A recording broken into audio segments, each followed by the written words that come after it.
Alright, today we're joined by Glen, who is the regional champion and just came top 32 at Ascent, and he's going to show off his Fire Merlin deck list, so give us a look. Before we start the video, I'd like to give a shout out to Card Merchant Nelson. They sell a lot of different trading card related products on their website, including Grand Archive singles, and also have a YouTube channel where they upload Grand Archive gameplay and deck tech videos. So make sure to check them out. Alrighty, so obviously we're starting off the Spirit of Fire, and then we've got Lorraine level 1, going into Merlin level 2, and then Merlin level 3, because we really want to get that Crux package. It's quite nice out there. And then over to our swords. So with Lorraine, we're only really running the Sword of Seeking here as our 0 cost sword. It's quite efficient having that 2 durability. We really want to be like swinging once and then be like cycling it out later on. We're also running the Drawn Blade, just to try and like eat up that floating memory that we're going to have extra spare over, getting the extra draw in.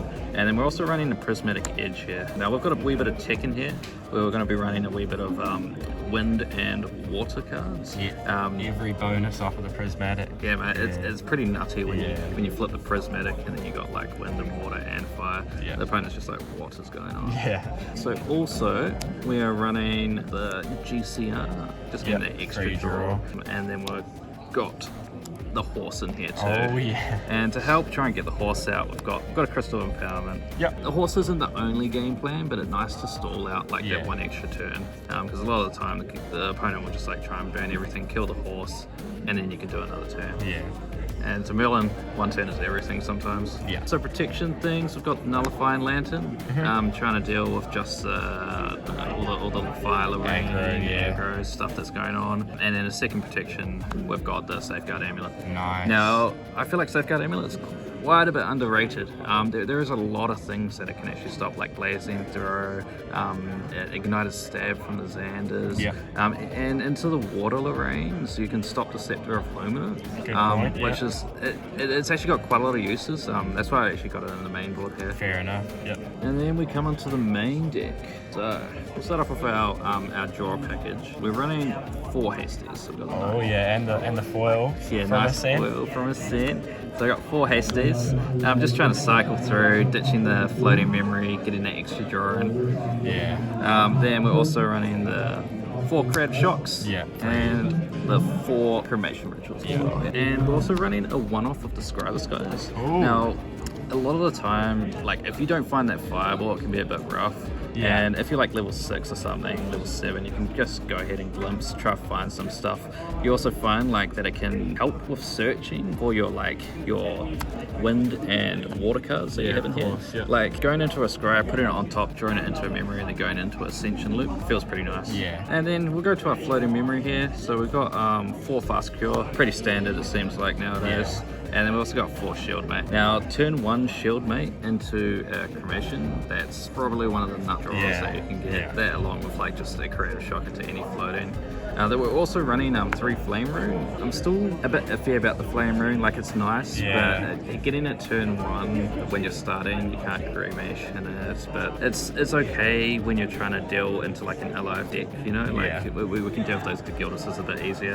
Of course. And then we'll go into our ally, I guess, anti-ally stuff. So we've got 3 Focus Flames. And then we've also got 3 Incendiary Fractals. And you get all of these class bonuses as well. So when you hit the mage, you get into the dealing 4 damage to an ally. This feels so nice to deal 4, and then once you got a Focus Flames in hand, you can just tap the Fractal and use it for 1, and you kill 2 allies for 2 cards. It's pretty nice.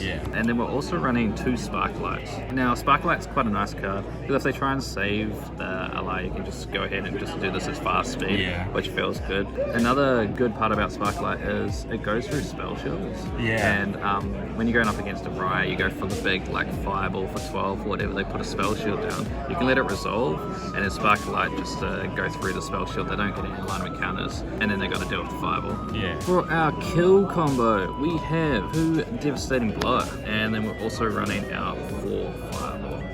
course, yeah. Now, Devastating Blow is pretty nutty as well. Like, once you get to your even counters turn, you get +2 attack.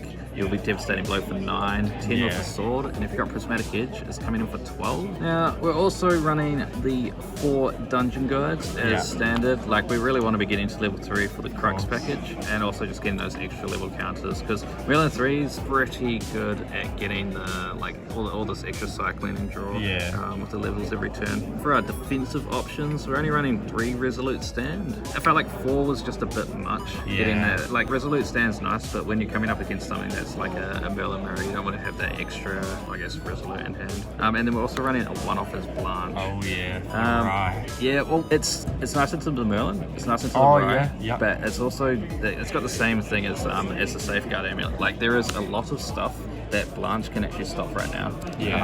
And sometimes you just like, you know what, we could actually use a Blanche here for some extra protection if you're not able to get that level 3. And we'll go to our Crux package here. So we are running 4 Ascensions, because we really want to Ascension loop that Prismatic Edge when we can. We're also running 3 Incarnate Majesty, and 4 Ghost of Dragon. One of the best Crux cards in the game, Absolutely. Like, when you get your hand, you're always like trying to choose a path and where to go. Like, you can't keep all the Crux cards in your hand, because it tends to brick out. What you want to be doing is being thinking like, are we going for the Ascension loot game? Are we going to be going for the horse, or are we going to go for the Ghost of Pendragon to like get the cards back up? A lot of options. Like, there's just a lot of options. Like, we can go for the Fireball, keeping that in hand for the Ghost, get the hand back up, and then Fireball for lethal sort of thing. Or we could go for the like Spirit Blade Ascension like route. But we're only running a total of, what's that, 11 Crux, and then we're running our 3 floating to try and help with the Prismatic here. So 2 waters and 1 wind. What's the choice behind that? Oh, I was running 3 waters at the start. And then I placed you, Levi, and I bricked out on it, So I started to drop down just to 2 waters and 1 wind. Like, the water's the main one that you really want to be searching for. Just getting the draw, and like, yes, you'll play Ascension, you'll draw 1, you'll deal 3, and then if you got a second one in hand sort of thing. And then the win feels a bit high rolly. Like, removing 1 from the enemy's deck feels pretty nice, but it's only if they got cards in them. Exactly. So now to the side deck. We have 2 Disintegrate. This is just to help the mirror matchup, trying to get through that horse. That's pretty much the only reason you're running it. And then we've also got 2 extra Blanches. Also helps with the mirror matchup, and then against the Rise. Rise is pretty scary out there. What do you take out of your deck to put those in?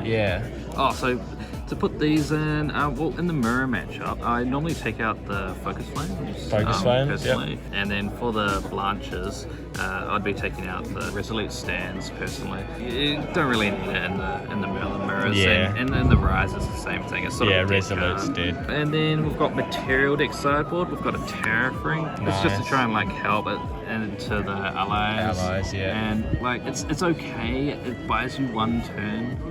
And a most sometimes, and even sometimes I can still get through it, but like, it's really just there to try and buy you 1 more turn as a last ditch effort. We've also got the Grail Tithe combo. This is good into the Rise. It's pretty much the only matchup you'll be bringing it into. Like, every other time you kind of want to get the Grail, unless you're coming up against the Philo Reigns, then I'll just put Grail and keep the Nullifying Lantern in, just for that extra protection for it. Last sideboard card, we have the Viridian Protector Trinket. For the water matchup, and like, I've seen a lot of people running it in the main, but I actually prefer to have Safeguard Amulet just for that extra like protection in that water matchup against the Luminous Scepter. Like, it deals so much damage, and you need to stop that. Sweet as. Well, thank you for the deck list, and congrats on winning regionals and top 32ing at Ascent Auckland. Hey.